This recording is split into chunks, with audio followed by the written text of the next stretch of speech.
What's up, YouTube? It's your girl Shayla T, and welcome back to another video. We got another Wife Wednesday coming to you. I was gonna say live and direct, but clearly this ain't live. But it's directly coming to you. So as you see in the title down below, yes, everything changed after that baby. Let's get it.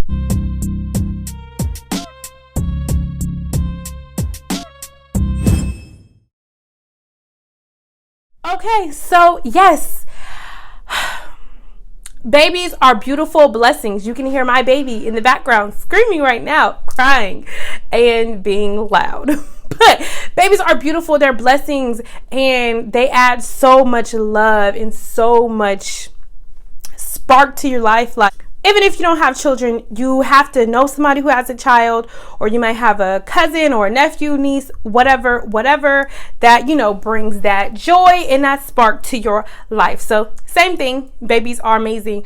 But did anybody tell you after you have the baby that your relationship, your marriage will change?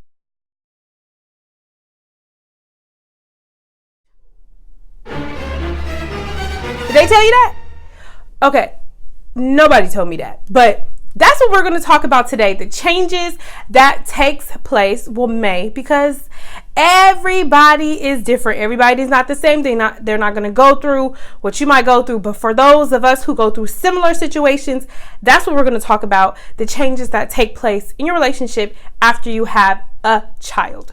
So one of the things that goes down is, especially once you have a newborn, a lot of stuff is going on. Okay, a lot of stuff is happening, and especially within the woman's body, you have a thing called postpartum. It's a depression that takes place after you have a child. Like, it can last a long time. It's not just like, okay, immediately once you have the baby, like, you got postpartum and yeah, it's over. No, it could be mild, it could be non-existent, it could be very severe. My sister did a video. She does mukbang. I feel like I say it wrong. Mukbangs. Mukbangs. I think that's how you say it. She does that. So I'm gonna link the video below so you can see that video where she talks about her specific situation. In her dealing with postpartum. It's something that a lot of us do not talk about, but we need to talk about because it affects us. Like, that brings a strain on your marriage. Not only did you just bring this amazing life into the world, no matter if you pushed or got cut open or you have a surrogate, whatever, however the child came into the world, the child is here. So that's amazing. But you think that you're supposed to be just happy-go-lucky, and sometimes that's often not the case. Sometimes you can feel depressed, you can feel just not good enough, a lot of things. And we'll go deeper into that on Mommy Mondays, but a lot of things can happen, and that definitely puts strain on a relationship because, let's be honest, men don't understand the things that take place in your body.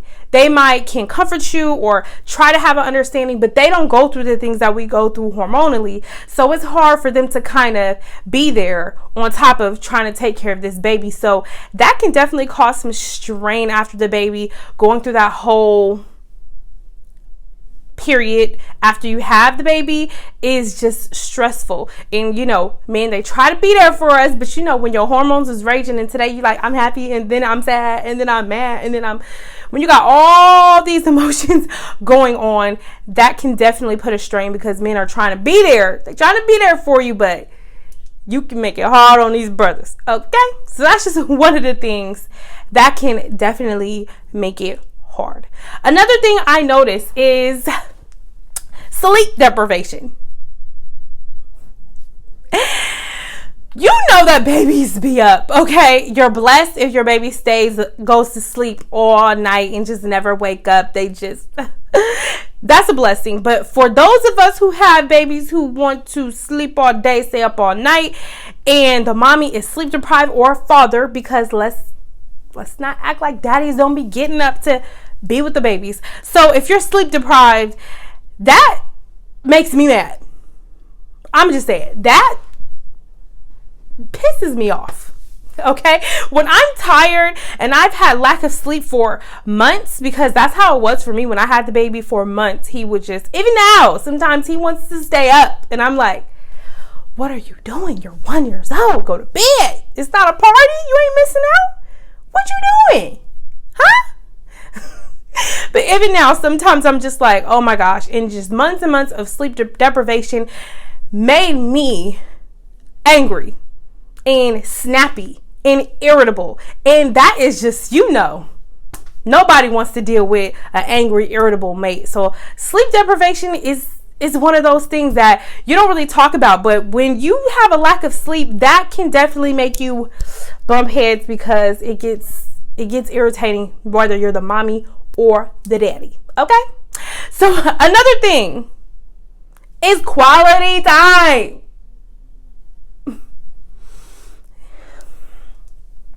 This is a big one, because if you're like me, before we had the baby, we have two other older children, but before we had the baby, we used to always go to the movies. We used to always go to the game room, the arcade. Like, we used to do a lot of things. Like, I like to have fun, But when you have a baby, especially that beginning stages, you can't be going out with that baby everywhere. It's too many germs. Like, people is just nasty out here. So it's too many germs, or you don't have a sitter.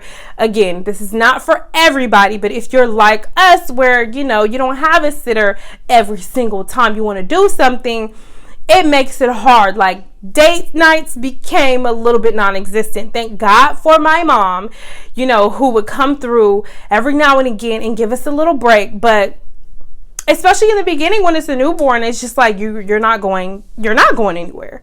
And that just can cause a lot of strain, because if you're so used to being close to your husband or your wife, boyfriend, girlfriend, whatever, but if you're so used to being close, and then after you have the baby, your focus is just on the baby, raising the baby, you kind of lose that quality time. So that's one thing that can really strain a relationship. So it's really, really, really, really, really important to make sure you squeeze in those little quality time moments.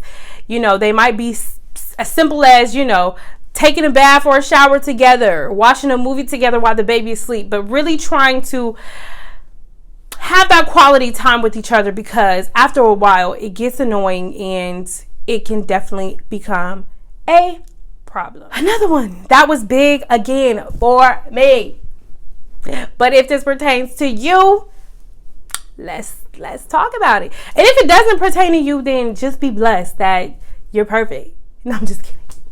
Just be blessed that, whatever. But another thing is responsibilities, household chores. Okay, before I had baby, I was on bed rest. So I was really, really nesting. Like, I was nesting really, really bad. Like, I had a schedule for the laundry. Okay, I had dishes on lock. Okay, meals every night. Like, I was just on a schedule, because it was easy, because all I had to do was be pregnant and just be at home. That's all I had to do. So when you just do that, it's boring. So you make sure the house is in order. I got ready for the baby. It was good times. But once the baby came, again, that's a 24-hour around the clock job. That ain't got no pay. But the benefits is you're raising a wonderful baby. You got benefits, but it's no pay. It's like volunteer work. But it's rewarding, okay? It's rewarding. So taking care of the baby, it's not like a job where you can clock off and you're done. It's a 24-hour around the clock job. So that, on top of lack of sleep, on top of lack of affection, on top of all these other things that may be going on, then we come to household chores. Like, my husband, for example, my husband, he was helping, he helps out, but it still felt like a lot of pressure for me to do the things like cook, because he don't cook. Okay, like, make sure everybody ate, and make sure, he does the dishes, he'll clean up, all that good stuff. But just the certain chores where if they were my responsibility, it felt like it was too much. Again, this ties into postpartum. I think a lot of the postpartum had to do with why I felt so overwhelmed. Like, it's like, dang, who drinks all these cups? I'm crying because I'm like, 1, 2, 3. How is it 6 cups and it's not even 6 people in here? How, Sway? Take a few steps back to go. You ain't got the answers, man. You ain't got the answers. Somebody answer me that. But things that are triggering, which shouldn't be triggering, but responsibilities and the household chores definitely was a big kind of thing that we butted heads because, you know, he stayed home with me for a little bit after we had the baby. Then he goes back to work, and then it's just like, okay, he's working, and, you know, now the chores are on me, and it just became a lot. It felt overwhelming. And again, postpartum was probably playing a huge part in that, but it still became a problem. Like I said, having a baby is wonderful. It's the best thing that I've done in my 30 years of life. Okay. But it comes with a host of stuff. Some things that, you know, are less talked about than others. And so those are some of the things I just treaded lightly on it, just to, you know, kind of brush up on some of the things that take place that people really don't talk about after you have a baby. If these things don't pertain to you, that's great. You are blessed, because let's be honest, everybody's situation is going to look different, and you might have more help than others, you know, whatever. But if you could relate to some of these things, let me know. This is just, you know, my experiences, a few things that happened. I'm going to make a more detailed video on my Mommy Mondays. I won't say on Monday, but soon. So if this is something that you're interested in, let me know in the comment section below. If I missed something, because I didn't say a whole bunch, I could go home, okay? But if you think something is important that I missed and you'd like to see it in the next segment of Mommy Monday, let me know in the comment section below. What are some of the things that changed for you after you had a baby in your relationship? I want to know in the comment section below, so that way we can talk about it. But if you go through any of these things that I just listed, how did you get through it, okay? What was it like? Let me know in the comment section below. And again, don't forget to like, comment, subscribe, share, hit the notification bell so you could be notification gang. And I'm